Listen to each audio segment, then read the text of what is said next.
क्या आपने कभी महसूस किया है कि रियल लाइफ कंटेंट देखते समय आपके अंदर कुछ बदलने लगता है? आप बस कुछ मिनट के लिए फ़ोन खोलते हैं, थोड़ा स्क्रॉल करने के लिए, लेकिन अचानक आप किसी की असली कहानी देख रहे होते हैं। कोई फिल्म नहीं, कोई ड्रामा नहीं, बस असली जिंदगी। कोई अपने संघर्ष के बारे में बात कर रहा है, कोई भावनात्मक रूप से टूट रहा है, कोई बिना किसी स्क्रिप्ट, बिना किसी एक्टिंग के अपनी जिंदगी शेयर कर रहा है। और धीरे धीरे आपके अंदर कुछ बदलने लगता है। आप सिर्फ दर्शक की तरह देखना बंद कर देते हैं और भावनात्मक रूप से उस कहानी का हिस्सा बनने लगते हैं। और यहीं से एक बड़ा सवाल शुरू होता है, ये सब आपके दिमाग और मानसिक स्वास्थ्य के साथ क्या कर रहा है? सच्चाई ये है कि आपका दिमाग रियल लाइफ कंटेंट को सिर्फ कंटेंट की तरह नहीं देखता, वह उस पर भावनात्मक प्रतिक्रिया देता है। जब आप किसी असली इंसान को असली भावनाएं व्यक्त करते हुए देखते हैं, तो आपका दिमाग वही इमोशनल सिस्टम्स एक्टिवेट करता है जो वह असली जिंदगी में इस्तेमाल करता है।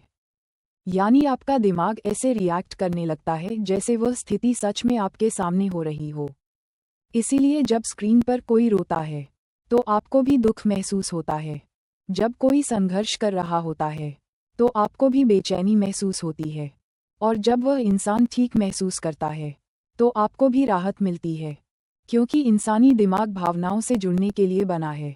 वह सिर्फ देखता नहीं, वह अब्जॉर्ब करता है। और यही चीज़ें पावरफुल भी बनती हैं और कॉम्प्लिकेटेड भी। अच्छी बात यह है कि रियल लाइफ कंटेंट कभी कभी मानसिक रूप से मदद भी करता है, क्योंकि आज की दुनिया में सबसे बड़ी समस्याओं में से एक है अकेलापन। बहुत से लोगों को लगता है कि सिर्फ वही संघर्ष कर रहे हैं, लेकिन जब आप किसी को अपनी जिंदगी, अपने प्रेशर, अपनी कन्फ्यूजन, अपनी फेलियर्स के बारे में ईमानदारी से बात करते हुए देखते हैं, तो आपका दिमाग धीरे धीरे शांत होने लगता है। उसे महसूस होता है, मैं अकेला नहीं हूँ। और यह एहसास बहुत कंफर्टिंग हो सकता है। ये कनेक्शन बनाता है, एम्पैथी बढ़ाता है और इमोशनल स्ट्रेस को भी कम कर सकता है। शायद यही कारण है कि आज लोग सिर्फ एंटरटेनमेंट नहीं ढूंढ रहे, वे कुछ रियल ढूंढ रहे हैं। कुछ ऐसा जिससे वे खुद को जोड़ सकें, कुछ ऐसा जो इंसानी लगे। लेकिन इस कहानी का एक दूसरा पहलू भी है।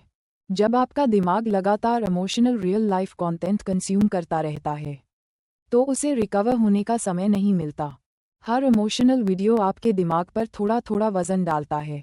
शुरुआत में आपको इसका एहसास नहीं होता, लेकिन धीरे धीरे आप बिना किसी फिजिकल काम के भी मेंटली टायर्ड महसूस करने लगते हैं। आपकी एनर्जी कम लगने लगती है, आप इमोशनली हैवी महसूस करने लगते हैं।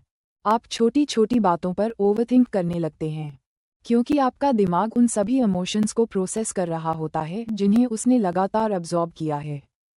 और इसके पीछे एक और सटल इफेक्ट काम कर रहा होता है, कंपैरिजन। जब आप बार बार दूसरों की रियल लाइफ देखते हैं, तो आपका दिमाग ऑटोमैटिकली कंपेयर करने लगता है।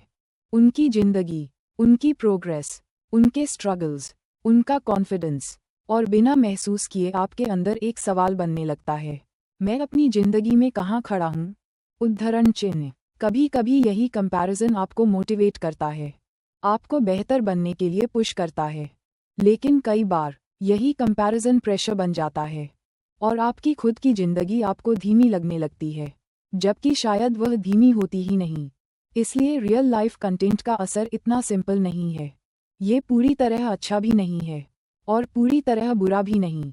यह इस बात पर निर्भर करता है कि आप कितना कंज्यूम कर रहे हैं और उस समय आपका मेंटल स्टेट कैसा है। क्योंकि वही कंटेंट जो एक दिन आपको कंफर्ट देता है, दूसरे दिन आपको इमोशनली ओवरवेल्म भी कर सकता है। और शायद यही सबसे महत्वपूर्ण बात है, जिसके बारे में लोग कभी सोचते ही नहीं। रियल लाइफ कंटेंट पावरफुल इसलिए है क्योंकि वह इंसानी महसूस होता है, लेकिन इसका मतलब ये भी है कि वह सीधे आपकी इमोशंस तक पहुंचता है। तो शायद असली सवाल यह नहीं है कि आपको ये देखना चाहिए या नहीं। असली सवाल ये है, क्या आप अवेयर हैं कि यह आपके दिमाग को कैसे बदल रहा है? क्योंकि जो चीज़ें आप बार बार देखते हैं, वे धीरे धीरे आपकी फीलिंग्स का हिस्सा बन जाती हैं। और आपकी फीलिंग्स धीरे धीरे आपकी पूरी जिंदगी को देखने का तरीका बदल देती हैं।